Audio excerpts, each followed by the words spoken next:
Salut tout le monde, j'espère que vous allez bien. Bienvenue sur ma chaîne YouTube et un autre vidéo tutoriel. Aujourd'hui, on va passer à travers l'interface de la 6e onglet du logiciel DaVinci Resolve. On parle de l'onglet du Fairlight. Dans cet onglet-là, on va être capable d'ajuster les paramètres de l'audio de notre vidéo. Dans le fond, c'est pas juste d'augmenter ou de réduire le volume d'une vidéo, mais c'est un endroit où on va avoir un contrôle maximum sur tout ce qui est relié au son. Donc, les effets sonores, les trames musicales, la voix.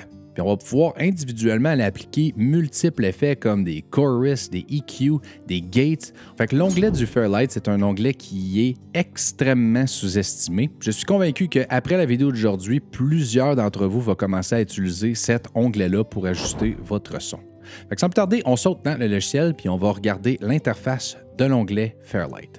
Donc, bienvenue dans le logiciel DaVinci Resolve. J'utilise présentement la version 18.6 et on est dans la 6e onglet, l'onglet du Fairlight. Donc, on va débuter la vidéo d'aujourd'hui avec le haut. Ensuite, on va se torser vers la droite et on va descendre, parler des paramètres de la timeline musicale qu'on va retrouver dans cet onglet-là. Donc, on va débuter avec la bibliothèque de médias. La bibliothèque de médias se situe en haut à gauche. Donc, on va l'ouvrir et comme vous pouvez voir, on a pas mal la même chose que dans tous les autres onglets du logiciel. Donc, on a notre fichier master et on peut avoir tous nos fichiers organisés à cet endroit-là. On a les fichiers partagés et les fichiers paramétrables aussi. La seule différence, c'est que quand on sélectionne un plan, au lieu de prévisualiser le visuel de ce plan-là, on a seulement l'audio. Ensuite, on peut justement naviguer à travers l'onde audio.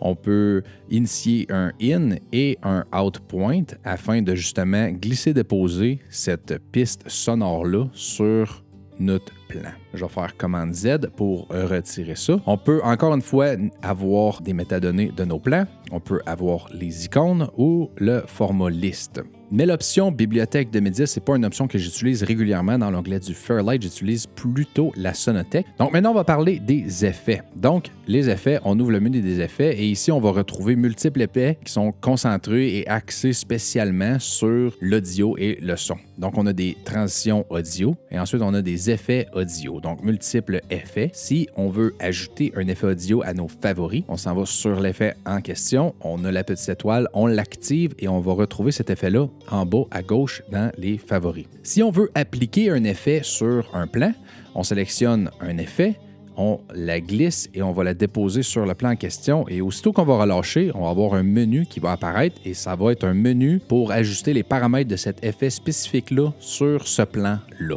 Si on veut appliquer un effet sur la track audio au complet, on sélectionne cet effet-là, on va la glisser-déposer dans la portion ici et ensuite on relâche. Et à ce moment-là, tous les ajustements qu'on va faire vont être appliqués à tous les plans de la piste audio numéro 2. Donc ça conclut pas mal la section des effets. Donc maintenant, on va parler de l'index. L'index hyper cool dans la 6e onglet. On va l'ouvrir. Dans le fond, on est accueilli avec ce menu-là. Donc on a index de la timeline. Ce qu'on voit en ce moment, c'est tous les plans de notre timeline en ordre chronologique. Donc, on peut naviguer à travers cet endroit-là, exactement pareil comme dans l'onglet de montage, mais c'est pas pour ça que je trouve l'index cool dans l'onglet du Fairlight. Je trouve ça cool pour les pistes et les marqueurs. Donc, on va débuter avec les pistes. Les pistes ici, c'est qu'on voit toutes nos pistes audio. Donc, on a audio 1 ici, celle-là. On a audio 2, où ce que ma musique est présentement située. Et on a audio 3, j'ai quelques effets sonores. Et audio 4 ici, avec absolument rien. Ensuite, on a le boss.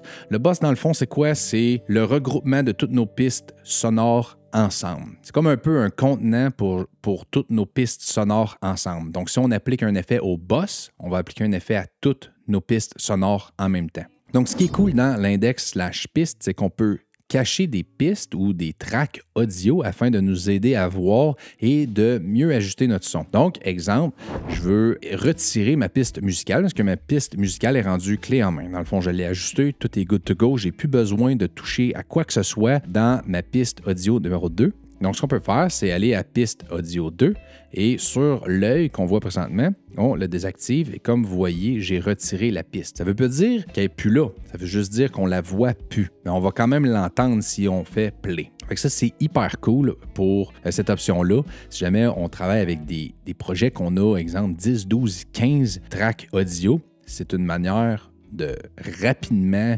pouvoir se concentrer ou aligner nos pistes. Donc là, je vais juste la réactiver. C'est la même chose avec les autres.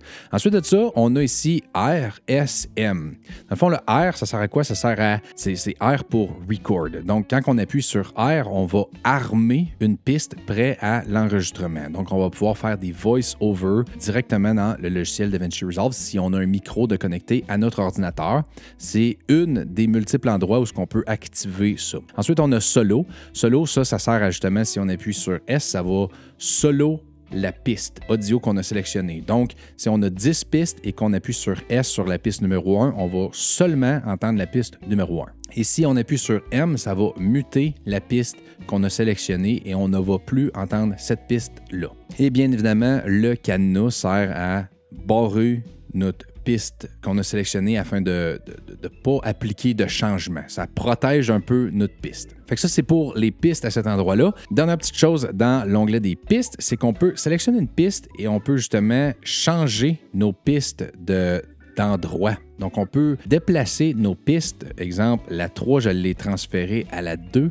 On peut rapidement interchanger nos pistes de cette manière-là, qui est beaucoup plus facile et évident à faire que dans tous les autres endroits du logiciel. Donc là, pour ramener ma piste musicale sur ma piste 2, on sélectionne audio numéro 4, on remonte ça à 2, on relâche et voilà, on a réinterchangé l'ordre de nos pistes. On peut aussi renommer nos pistes musicales ou / les tracks audio à partir de cet endroit-là. Donc, on peut double-cliquer et justement ici, on peut renommer une piste de cette manière-là. Donc ça conclut pour la portion des pistes. Ensuite, marqueurs. Si on a des marqueurs d'appliquer sur notre timeline, on va les retrouver ici. Donc, c'est un autre endroit où on peut naviguer rapidement à travers notre timeline via les marqueurs si on s'est laissé des notes à nous ou à d'autres monteurs qui travaillent avec nous. Ça se conclut pas mal l'option index, une option hyper cool, hyper intéressante, surtout à cause du menu piste juste ici. Donc, on va ouvrir la Sonothèque ici. Et quand on ouvre cette option-là, normalement, si vous avez déjà lié une bibliothèque de son à votre logiciel ou à votre base de données, c'est ce qu'on va voir. Si vous ne l'avez pas fait, vous allez voir l'option de télécharger une bibliothèque d'effets sonores gratuite de DaVinci Resolve. Dans le fond, c'est offert par Blackmagic, c'est gratuit, allez la télécharger. Vous allez voir l'option écrite juste ici, vous appuyez sur « Télécharger ». Ça va vous amener sur le site Internet de Blackmagic. Vous rentrez vos informations. Ensuite, vous téléchargez la bibliothèque d'effets sonores et elle va automatiquement se lier au logiciel. Hyper cool, hyper intéressant. Du moment où vous l'avez fait, c'est exactement ce qu'on va voir ici. Donc, en appuyant sur la petite flèche, on va retrouver ici une option. Donc, c'est la Sonothèque Fairlight. Ça, c'est la bibliothèque d'effets sonores donnés par Blackmagic. En appuyant, on peut justement lier multiples bibliothèques d'effets sonores. Donc, on peut avoir la bibliothèque d'effets sonores de Blackmagic, mais on peut en créer nous-mêmes et les lier à cet endroit-là. Là, on va rester dans la Sonothèque de Fairlight, dans le fond, elle d'emblée avec le logiciel DaVinci Resolve, mais je vais en parler plus tard. Je vais faire une vidéo tutoriel dédiée à la Sonothèque, un endroit hyper cool. Donc, en haut, la barre de recherche, on peut rechercher des mots-clés afin de rechercher des effets sonores. Donc ici, par exemple, on aimerait rechercher, je ne sais pas moi, du bois. Donc on va l'écrire en anglais par contre, W-O-O-D. Et à ce moment-là, on va avoir multiples effets sonores reliés au bois ou du moins qui a le mot W-O-O-D décrit dedans. Ensuite de ça, on peut en sélectionner une et on peut l'écouter en appuyant sur le petit triangle. Là, bien évidemment, on ne l'entend pas parce que j'ai mon son déliminé pour le but du tutoriel. C'est un endroit relativement intéressant, mais ce qui est encore plus cool, c'est que si on a une track audio de sélectionner et on s'en va à tester, regardez ce que ça va faire, c'est qu'on va introduire notre effet sonore, mais de manière test. Donc, on va pouvoir appuyer sur Play, l'écouter dans notre timeline si on trouve que ça fit à cet endroit-là. Si on trouve que ça ne fit pas, bien justement, on peut l'éliminer tout simplement, annuler ou confirmer dans le fond. Fait que ça, c'est plutôt cool pour la Sonothèque. Et si on se retrouve à toujours utiliser les mêmes effets sonores, on peut justement utiliser le système d'étoiles afin de toujours faire apparaître les effets sonores qu'on utilise en premier. Ils vont apparaître en premier dans le haut de la Sonothèque. Donc, c'est un endroit super cool pour appliquer des effets sonores. Sonothèque, je vous le conseille vraiment, allez télécharger la bibliothèque d'effets sonores offerte par Blackmagic. C'est gratuit. Allez la checker. Salut tout le monde, j'espère que vous allez bien. Dans le fond, ça c'est moi du futur qui vous parle, c'est que je suis en train de faire le montage vidéo présentement de la vidéo sur le Fairlight, puis j'ai réalisé que j'ai oublié de vous mentionner quelque chose d'important par rapport à la Sonothèque. Fait que sans plus tarder, on va ressauter dans le logiciel DaVinci Resolve, puis je vais vous montrer ça. Donc en haut à gauche, Sonothèque, quand on a une bibliothèque d'effets sonores liée à notre logiciel DaVinci Resolve, comme la bibliothèque d'effets sonores offerte par Blackmagic, qui est gratuite. D'ailleurs, si on a envie de rechercher ou d'avoir accès à tous les effets sonores en même temps pour juste regarder et se familiariser avec quel effet sonore est disponible, dans la barre de recherche, on a juste à appuyer sur étoile, étoile, étoile, et ensuite on va avoir tous les effets sonores de disponibles. Donc à ce moment-là, on va pouvoir justement scroller à travers toute la banque de données d'effets sonores, puis on va pouvoir justement s'aider dans notre montage. Bref, on ressaute dans le Antoine du passé. Yes sir. Donc maintenant, on va parler du ADR. Donc, on va ouvrir l'option. ADR, ça signifie Automated Dialogue Replacement. Donc, en gros, on écrit du texte ici et on peut lire le texte qu'on a écrit et faire un voice-over directement dans l'onglet du Fairlight pour ajouter des paroles à nos vidéos. C'est plutôt cool, mais je ne l'ai jamais utilisé, mais c'est là si jamais on veut l'utiliser. Donc là, on ouvre le mixeur. Mixeur ici, c'est tout ce qu'on va retrouver dans cette portion-là. Donc, quand on l'ouvre ou on le ferme, ça fait apparaître cette portion-là. C'est hyper important quand on ajuste les paramètres de notre son. En gros, la A1 représente notre track A1 ici. La A2, même chose, la A2 ici. Et on a les titres en bas, audio 1, musique, audio 3, audio 4, le bus 1. Donc, c'est un endroit avec multiples ajustements qu'on peut faire. Puis justement, à la fin du vidéo, je vais passer à travers chacune de ces options-là. Mais le mixeur, c'est hyper important. Quand on fait play sur une de nos vidéos, on voit justement notre son, le volume de notre son monter et descendre et on peut avoir un bon suivi, un bon tracking du volume de notre vidéo. Donc, le vumètre, qui est l'option juste ici, on l'ouvre et ça va ouvrir un menu dans le haut du Fairlight tab. Donc, à droite, on a justement le Viewer. Donc, on a la possibilité de prévisualiser le visuel de notre vidéo dans un petit écran ici, pendant qu'on ajuste les tracks sonores de notre vidéo. On peut justement utiliser la petite onglet ici, fenêtre flottante. Quand on va appuyer sur ça, on va isoler notre viewer et si on a un deuxième moniteur, on peut justement prendre cette fenêtre-là et aller déposer le viewer sur la deuxième fenêtre. Et on peut également fermer le vumètre et notre viewer va rester à cet endroit-là. Donc là, on va réouvrir le vumètre. Si on veut réintroduire le viewer dans notre vumètre, on appuie sur la petite option ici et tout se replace à son endroit. À gauche ici, on a une vue à vol d'oiseau de nos tracks sonores et du volume. Donc, quand on fait play, on va voir justement le son ou le volume monter et descendre. Et si on a une dizaine de tracks sonores, c'est un bel endroit pour justement voir si on clippe l'audio ou pas. Maintenant, on va parler des métadonnées. Donc, métadonnées, quand on l'ouvre, ça le dit, là, présentement, il n'y a rien. On va ouvrir la bibliothèque de médias. On va sélectionner un plan.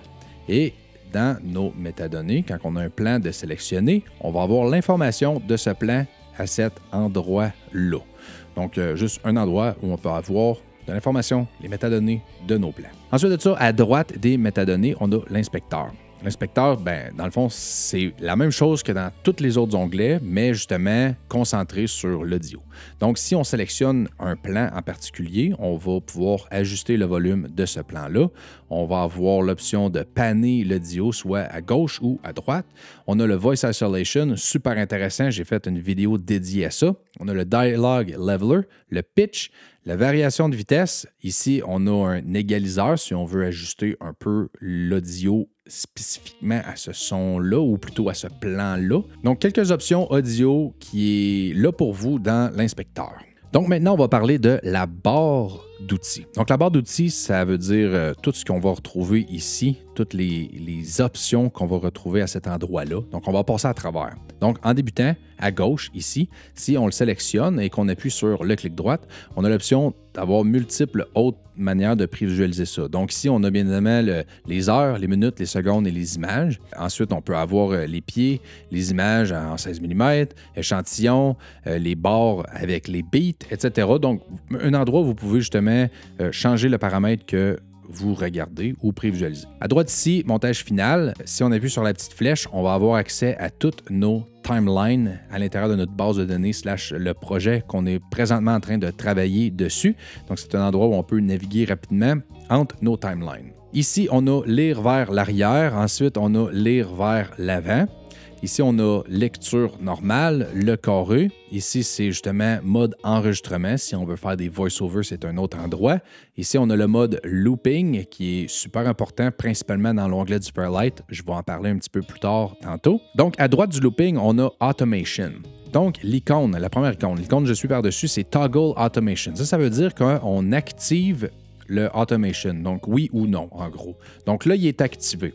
À droite, ça veut dire on ouvre le menu des Automation. Donc, présentement, le menu Automation est ouvert, puis c'est tout ce qu'on va retrouver ici, là, Fader, Mute, Pan, EQ, etc. Les Automation, c'est hyper compliqué, mais c'est super cool. Je vais faire une vidéo dans le futur dédiée à ce sujet-là, mais je vais vous faire un mini résumé maintenant. Dans le fond, le Automation, ça sert à appliquer des ajustements en live preview. Donc, je vous fais une mini exemple. Donc, par exemple, on aimerait ajuster le pan. Donc, on sélectionne le pan. Ensuite, on va aller sélectionner la piste où on aimerait appliquer le pan en live. Donc, on va sélectionner la piste audio 1. On va activer le toggle ou plutôt le automation. Et ensuite, on va ouvrir l'option ou l'effet pan et on peut même ajouter notre viewer en même temps. Et ce qu'on va faire, c'est qu'on va faire play. On va appliquer des correctifs gauche-droite, peu importe.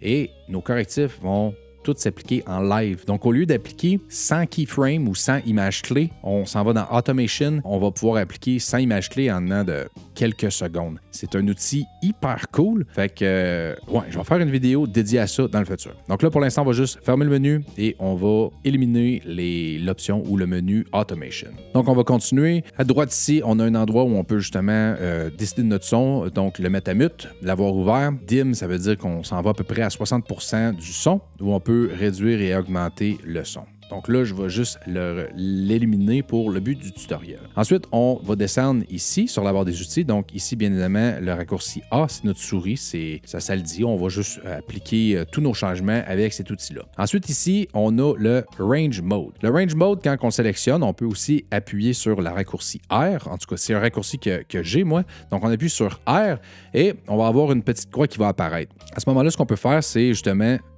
faire des sélections. Donc, c'est une manière pour nous de sélectionner un in et un out point hyper rapidement. On active le looping et ensuite de ça, si on appuie sur play, notre vidéo ou notre audio va toujours looper. Donc, si on est en train d'ajuster un endroit spécifique de notre audio, on peut le faire looper jusqu'à temps qu'on ait le son exact. Si on veut retourner à notre flèche, on peut appuyer sur le raccourci A. Donc, et si on veut éliminer nos in et out points, on appuie sur option X et voilà, c'est retiré. Mais c'est hyper rapide. Au lieu de faire I et O sur notre clavier pour justement looper, on va utiliser le Range Tool. Donc, un autre exemple, R, je décide ma portion ici, looping, je m'en vais là, je fais play, ça joue en boucle. On l'enlève, on s'en va chercher notre flèche, option X, on retire notre in and out point et on peut continuer avec notre audio. Donc maintenant, on va parler du Focus Mode. Donc, Focus Mode, c'est super cool dans le fond. Ça nous sert à sélectionner un endroit et ajuster spécifiquement cet endroit-là, dans le fond, parce qu'on focus sur cet endroit-là. Donc, exemple que, justement, ici, où je bouge mon curseur, c'est un endroit où j'ai crié et je parle beaucoup trop fort. Je trouve que ça ne fait pas de sens. J'aimerais réduire le volume. Donc, à la place, ce qu'on pourrait faire, c'est appuyer sur notre plan, ouvrir l'inspecteur, appliquer une image clé, on avance, on applique une autre image clé, on s'en va entre ici, on applique une autre image clé et on se tasse encore, image clé encore. Et à ce moment-là, si on sélectionne la petite barre, on va être capable de réduire seulement cette portion-là. Le Focus Mode nous sert à éliminer 90% de toutes les étapes qu'on vient juste de faire. Donc, on va faire commande Z jusqu'à temps qu'on élimine toutes nos images clés. On va fermer l'inspecteur. Regardez ça, on sélectionne le Focus Mode. On va surligner cette portion-là. Ensuite de ça, on va sélectionner la ligne et on va réduire. Et le Focus Mode va automatiquement créer des images clés pour nous pour réduire seulement cette portion-là de notre volume. Donc, un endroit super cool, super rapide. On va faire commande Z pour éliminer ça. Option X, éliminer ça. On retourne à notre flèche. Donc ensuite, ici, on a le rasoir. Donc si on appuie sur commande B, on va avoir un mode rasoir. Personnellement, je n'utilise jamais ça. Si je veux couper dans mon audio, je vais utiliser le W, ce qui va scinder mon plan.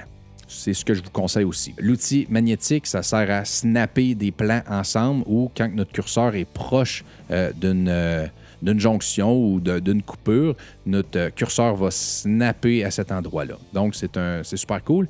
Ici, on a la section liée, donc avec G. Donc, si, exemple, on a multiples pistes audio qui sont liées ensemble, c'est là qu'on va pouvoir les délier ou les relier. Ici, comme d'habitude, on peut appliquer un drapeau sur un des plans qu'on a sélectionné. Ensuite, ici, marqueur, on peut appliquer un marqueur soit sur notre timeline si on n'a justement rien de sélectionné. On peut appliquer un marqueur sur un plan si c'est sélectionné. Et avec la petite flèche, on peut justement changer la couleur. Ici maintenant, ça c'est la détection transitoire. Super cool. Principalement pour les personnes qui n'ont pas une oreille musicale. Si jamais vous voulez ajouter une musique et vous voulez couper vos vidéos, vos images au beat, au tempo musical, activez ici détection transitoire. Ensuite de ça, vous allez avoir à gauche de vos pistes audio, vous allez avoir justement détection transitoire. Donc ici, par exemple, on va l'activer. Et ce que ça va faire, le logiciel va analyser. Je ne sais pas si vous voyez, on va l'agrandir un petit peu. Le logiciel a automatiquement mis des lignes à tous les endroits où il y a un changement de tempo musical ou des pics musicales. Donc, ça peut vraiment vous aider pour vous de vous aider à couper vos vidéos au tempo musical. Une option super cool. Pour le désactiver, on s'en va là. Ensuite, ici, là, on peut zoomer l'auteur de nos pistes ou zoomer, dézoomer sur nos pistes audio. Maintenant, on va parler des deux icônes ici. Donc, la première icône ici qui est Grid View Option. Quand on active ça, on a l'option, par exemple, de choisir un grid. Et là, comme vous voyez sur notre timeline, sur toutes nos pistes, on a des grids qui sont apparus. Et on peut sélectionner ici Time Scale avec des options de soit secondes ou des images, des frames, des demi-frames. Ou on peut aller avec des tempos musicaux. Donc, à vous de sélectionner vos tempos musicaux. Et sur votre timeline, vous allez avoir des lignes qui vont apparaître, puis ça va toujours être au même tempo. Donc ça, c'est pour l'option du grid. Là, on va le fermer. Donc, à gauche du Grid View Option, on a affichage de la timeline. Affichage de la timeline, c'est des manières qu'on va prévisualiser justement notre timeline audio. Donc, la première ici, c'est affichage piste vidéo. Donc, on l'ouvre et comme vous pouvez voir, on a apparu là, plein de plans roses. Ça, c'est tous nos plans vidéo qu'on va retrouver dans la troisième onglet, l'onglet de montage. Donc, on le voit ici, là, vidéo 1, vidéo 2, 3 et 4.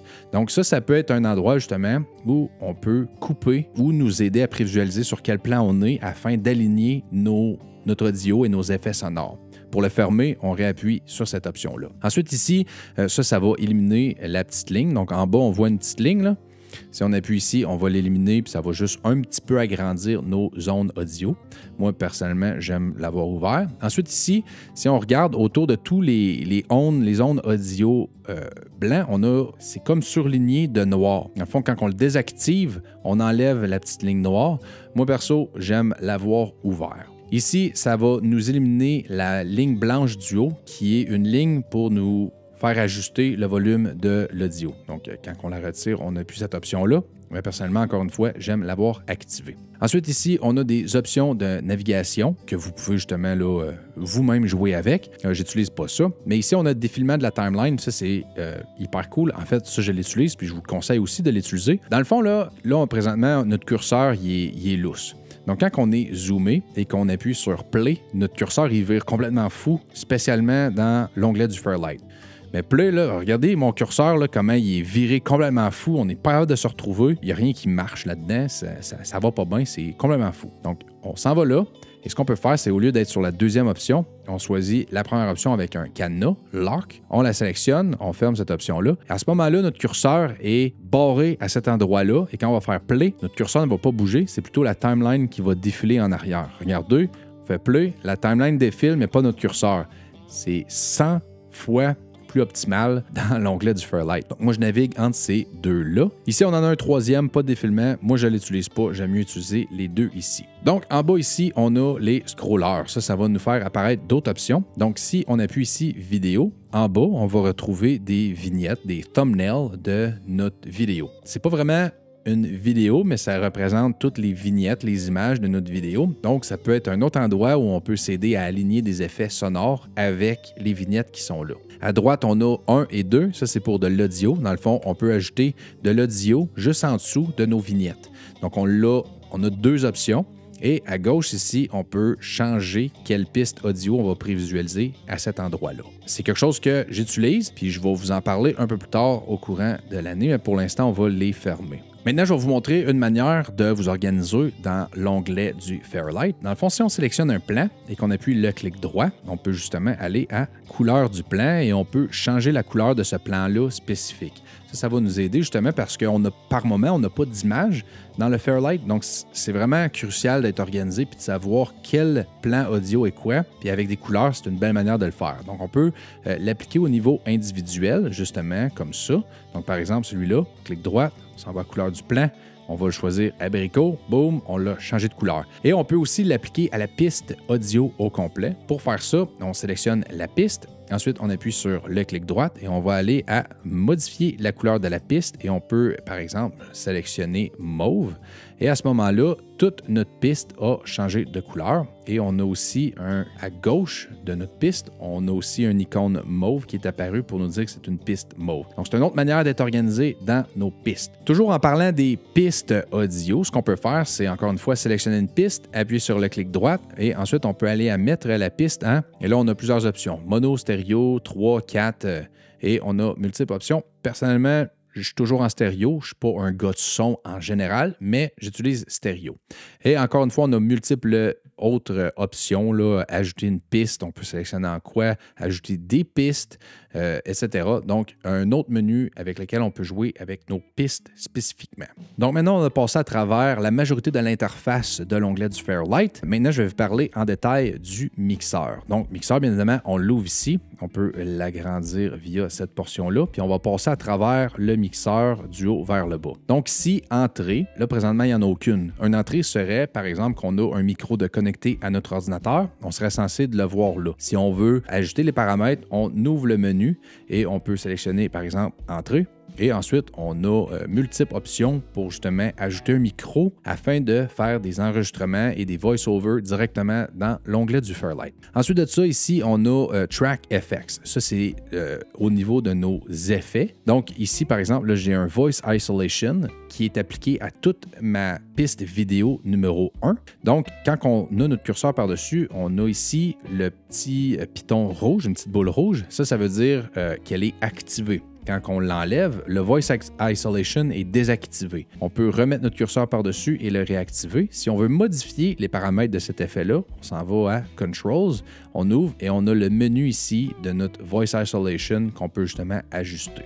Ça, c'est pour ce qui est des Track FX. Ensuite, ici, ça, c'est l'ordre dans lequel le logiciel DaVinci Resolve et l'onglet du Fairlight va processer notre audio. Donc ici, on va débuter. Dans le fond, le logiciel va processer notre audio par les effets. Ensuite, il va processer notre audio par les dynamiques qui est juste ici. Et ensuite, il va finir avec le EQ, qui est juste ici. Si on appuie dessus, on a multiples options. Moi, je vous conseille de sélectionner l'option dans laquelle vous faites vos ajustements. Parce que si vous le faites après, ça va changer le son de votre voix ou de votre audio. Moi, personnellement, j'aime bien faire EQ, dynamique et effet. Là, présentement, il est en FX, dynamique et EQ, mais juste quelque chose à regarder. En bas, ici, on a les effets. Si on appuie sur le plus, on peut justement appliquer multiples effets. Donc, juste à mettre notre curseur par-dessus, on a des effets qui apparaissent. Donc, exemple, ici, je veux appliquer un effet de distorsion dans le Fairlight FX Distorsion. On appuie et on a un effet de distorsion qui vient de s'appliquer à la piste A1.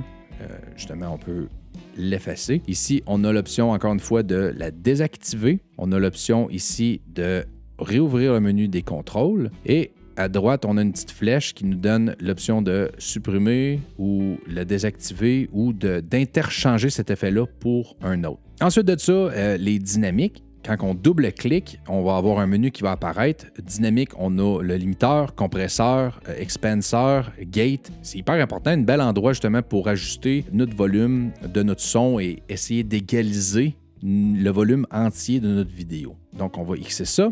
Si on veut désactiver les dynamiques, on a juste à appuyer une fois et quand on voit qu'il est rendu gris, on le sait qu'il est maintenant désactivé. Pour le réactiver, on réappuie dessus. Ensuite de ça, même chose avec le EQ. L'activer ou le désactiver, on appuie une fois. Pour ouvrir le menu d'EQ, on double-clique. On va avoir un menu EQ qui va ouvrir. Et on a toutes nos bandes 1, 2, 3, 4 et 5, et même voire 6, pour ajuster notre EQ. Puis je vais faire une vidéo dans le futur qui va parler seulement de EQ. Ensuite de ça, si on descend ici, on a justement R pour record ou enregistrer, S pour solo la piste 1, M pour la muter. Et en bas ici, on a un gauge pour, ils appellent ça les faders en anglais, puis c'est justement pour ajuster le volume de notre piste audio au complet. Fait que ça conclut la vidéo d'aujourd'hui sur la 6e onglet du logiciel. On parle de l'onglet du Fairlight. J'espère que tu as appris quelque chose. Assure-toi de frapper le thumbs up, de t'abonner à ma chaîne YouTube et surtout d'aller regarder la vidéo en lien juste ici si tu as envie d'en apprendre davantage sur le logiciel DaVinci Resolve. Nous autres, on va se revoir là-bas comme d'habitude. Yes sir!